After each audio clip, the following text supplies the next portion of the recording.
Olá pessoal, estamos de volta em mais um Papo de Doutor e hoje o assunto será vitamina D, osteoporose e diabetes. Então, antes da gente começar, só lembrar para você, siga o nosso canal no YouTube, ative o sininho para receber notificações sobre os próximos episódios, deixe o seu like e sempre que você quiser, ouça esse episódio no nosso podcast.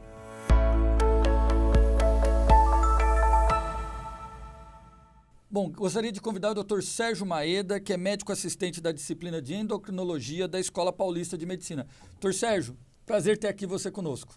Olá a todos, agradeço o convite para participar aqui dessa conversa. Perfeito, e já que a gente vai começar a falar exatamente de vitamina D, osteoporose e diabetes, o que é diabetes, Dr. Sérgio? Bom, o diabetes é uma doença que se caracteriza pelo excesso de açúcar no sangue. Falando sobre os tipos, a gente tem vários subtipos específicos, mas os mais importantes que eu vou falar agora para vocês são o diabetes tipo 1 e o diabetes tipo 2. O diabetes tipo 1 geralmente acomete pacientes mais jovens, é uma situação que decorre de uma destruição autoimune das células que produzem a insulina e são pacientes que necessitam do tratamento sendo feito com insulina. O diabetes tipo 2, que é o mais comum, ele acontece de forma com transmissão hereditária, a gente vê isso dentro das famílias, então vários parentes das pessoas têm o diabetes tipo 2, a gente vê que o perfil clínico desses pacientes envolve o aparecimento de outras condições juntas, como o excesso de peso, o colesterol alto, a pressão alta, e a gente chama isso de síndrome metabólica. E tem alguma diferença, assim, de uma diabetes ser mais comum do que outra em determinada faixa etária? Isso, em geral, o diabetes tipo 1 aparece em indivíduos jovens e o diabetes tipo 2 em indivíduos que têm geralmente mais do que 40, 50 anos. E o diabetes tipo 2 é muito mais frequente na população. Perfeito. E quais os impactos da diabetes na vida dos pacientes? Bom, o fato de esses pacientes terem a glicemia alta, isso desencadeia várias alterações em vários lugares. Então, a gente fala que é uma doença sistêmica, porque ela afeta vários órgãos. E ao longo do tempo, porque é uma doença silenciosa, ela vai lesando vários tecidos. Então, só para dar alguns exemplos a vocês, quando ele afeta os pequenos vasos que carregam o sangue, ele pode dar alterações na retina, nos nervos, no rim, e isso em longo prazo leva até a possibilidade desse paciente, porventura, necessitar de uma hemodiálise, ter uma cegueira por causa do diabetes, ter uma neuropatia grave. Além disso, nas artérias que são maiores, a gente tem a doença macrovascular, como a gente fala. Isso aumenta o risco desses pacientes terem eventos cardiovasculares como o infarto e o AVC. E a relação da diabetes com as vitaminas? Tem uma relação maior? Eu acho que especificamente vitamina D. Qual é a relação entre essas duas questões? Bom, em relação ao diabetes, eu poderia, já que a gente está discutindo aqui esses aspectos mais relacionados à vitamina D, a gente vai separar de novo aqui falando em diabetes tipo 1 e o tipo 2. A gente sabe que as células que produzem insulina, ela tem receptores de vitamina D. E quando a gente pensa no diabetes tipo 2, o que pode acontecer? A gente tem alguns dados de estudos experimentais e estudos populacionais que dizem que talvez a falta da vitamina D possa estar relacionada com alguns fatos que acontecem no desencadeamento dessa doença. Então, eles podem estar relacionados à inflamação, que acaba gerando a resistência insulínica, e alguns dados de estudos que deram e trataram esses pacientes com vitamina D, o que a gente curiosamente viu? Que indivíduos que não são obesos e que têm risco de desenvolver diabetes e tinham a vitamina D baixa, a partir do momento que eles foram suplementados, isso conseguiu diminuir o risco da progressão desse pré-diabetes para diabetes. Outro dado que a gente tem em relação ao diabetes tipo 1, agora mudando o assunto, é que, voltando àquilo que eu falei no início, o diabetes tipo 1 é uma doença autoimune, que vem dessa destruição imunológica das células que produzem insulina, e a gente tem dados, inclusive aqui do Brasil, de que pacientes que entraram já na fase bem precoce, em que a doença se instalou, o fato de eles tomarem a vitamina D conseguiu segurar um pouquinho a destruição dessas células que produzem insulina. Então, ela postergou essa fase que a gente chama do início de lua de mel, em que eles têm uma necessidade ainda pequena de insulina. A doença ela costuma progredir e aí o paciente fica completamente dependente da insulina. Então, viu-se que quando a gente dá a vitamina D nesse início da doença, a gente consegue segurar eles ainda com pouca insulina. E você falou, então, que a vitamina D pode auxiliar numa pré-diabetes. Isso. O que é uma pré-diabetes diferente de uma diabetes? Bom, falando um pouquinho mais tecnicamente, a gente faz o diagnóstico de diabetes olhando alguns exames. Então, uma glicemia normal, ela tem que ser abaixo de 99. E ela mostra para a gente um diagnóstico de diabetes quando ela é 2 vezes acima de 126. Então, esses indivíduos, se ficam entre o 99 e o 126, têm uma glicemia de jejum alterada.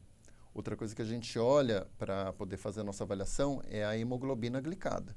E a hemoglobina glicada ela é um marcador para nós que mostra a taxa de açucaramento da hemoglobina. E ela, quando ela está acima de 6,5, ela é diagnóstica de diabetes. E ela é normal abaixo de 5,7. Então, os pacientes que estão entre 5,7 e 6,5 também já têm aí nesse exame um indício de que eles estão caminhando por um diabetes. Então, a gente chamaria de pré-diabetes o paciente que tem a glicemia de jejum alterada, tem uma hemoglobina glicada aí no meio do caminho e que pode ter, quando a gente faz um teste de tolerância oral à glicose, uma glicemia que ainda não é de diabetes, mas está em vias de virar. Isso que é sempre importante, né, pessoal? Buscar uma consulta médica para acompanhar, fazer os exames de rotina e estar sempre atento aos resultados para buscar um tratamento adequado o quanto antes. Bom, e quando a gente fala de diabetes, o próprio tratamento da diabetes, ele pode causar algum prejuízo no osso? Ou, assim, quem sabe até fraturas? Bom, hoje em dia a gente tem um arsenal de medicamentos muito amplo para a gente tratar diabetes. Mas é importante que o clínico que acompanha esse paciente tenha noção dos efeitos colaterais que alguns deles possam ter. Então, a gente tem desde tratamentos que são à base de insulina, tratamentos que vão diminuir a resistência insulínica, existem tratamentos que vão estimular a secreção de insulina pelo pâncreas, existem tratamentos que podem aumentar a perda urinária de glicose pela urina, isso ajuda bastante no controle. Mas voltando à sua pergunta, quais desses tratamentos poderiam ter um potencial prejuízo no osso? A gente poderia citar alguns. Então, tem um deles que é a pioglitazona, que é uma medicação que age diminuindo a resistência insulínica. Como ela estimula a diferenciação das células em células gordurosas, isso acontece em alguma parte nas células que estão dentro do osso. Então, células que poderiam virar o osso acabam virando gordura. Então, a gente sabe que em pacientes que têm risco para osteoporose, talvez a pioglitazona não seja uma medicação adequada para eles, porque ela pode gerar perda óssea e fraturas.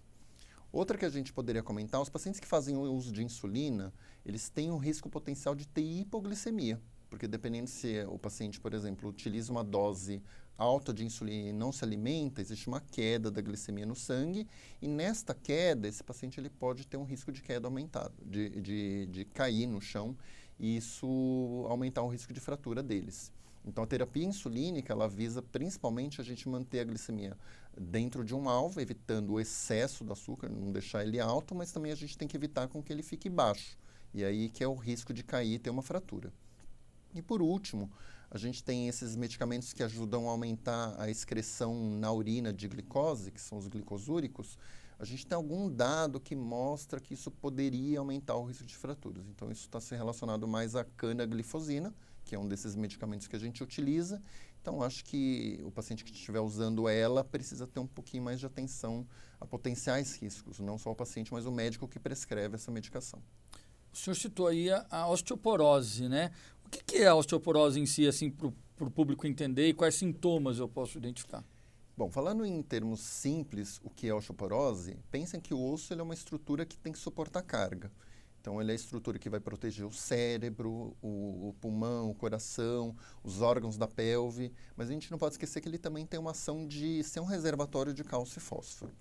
Dentro dessa ideia de que o esqueleto ela é uma estrutura que dá resistência e suporta carga e permite o nosso movimento, quando existe uma diminuição da densidade óssea, ou seja, a quantidade de trabéculas que vão dar essa dureza para o osso, a gente chama isso de osteoporose. Em geral, é uma doença silenciosa e a manifestação dela é através de fraturas de baixo impacto.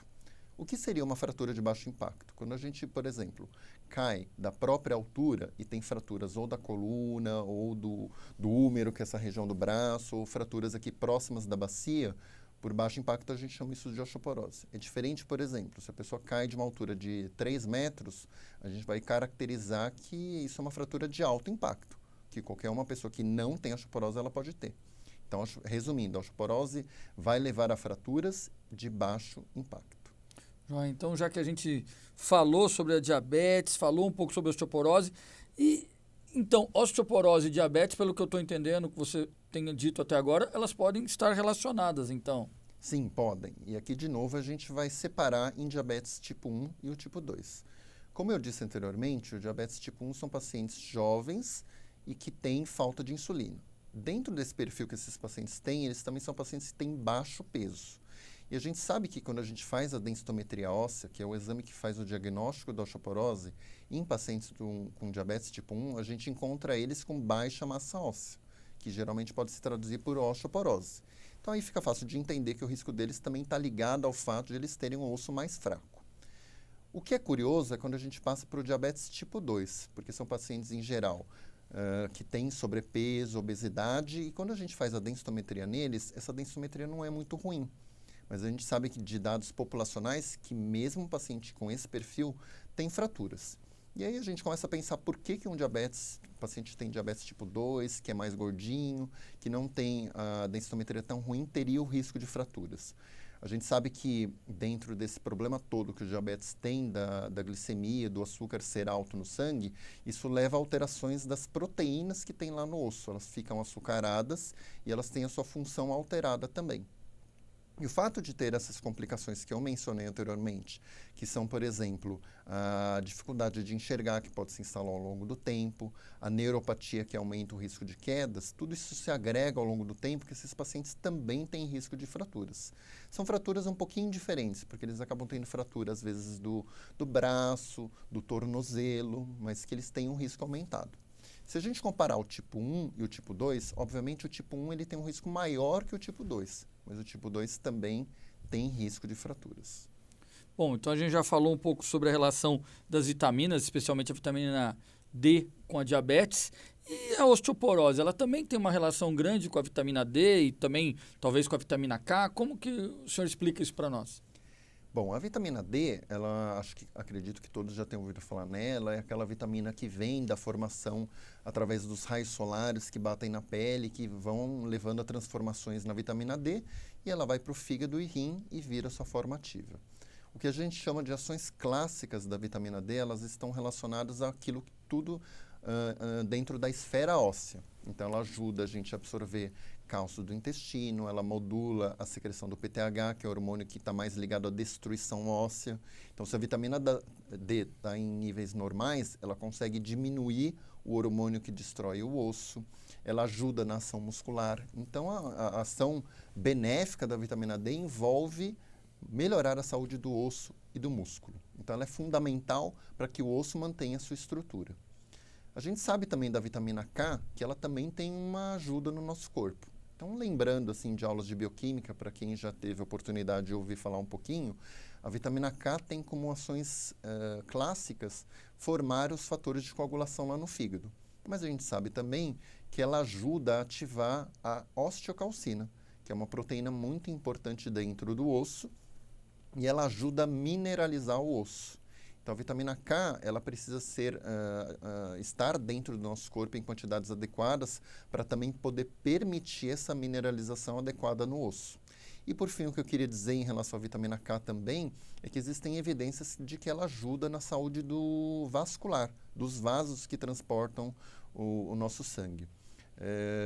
Só para dizer, né, acredito que a nossa plateia já tem ouvido falar, a principal causa de morte no mundo é a doença cardiovascular. Ela acontece principalmente por conta de hábitos ruins, como o tabagismo, o colesterol alto, o fato de os pacientes terem diabetes e hipertensão. E isso gera prejuízos dentro das artérias que levam à formação das placas de aterosclerose. E que a gente sabe que a vitamina K ajuda a diminuir um pouco essa calcificação e a inflamação que acontece nas placas, que leva, quando elas obstruem, a eventos como o infarto e o AVC. Então, assim, para a gente concluir aqui, eu vejo que a vitamina D ela é muito mais habitual das pessoas conhecerem, mas a vitamina K também tem a sua importância e as pessoas às vezes nem a conhecem direito, não é? A vitamina K a gente tem dados mais recentes, né? De certo modo ela é uma coisa que a gente consegue mais pela dieta, mas dados mostram que a ingestão de vitamina K da população brasileira ainda é subótima, ela não é dentro do ideal.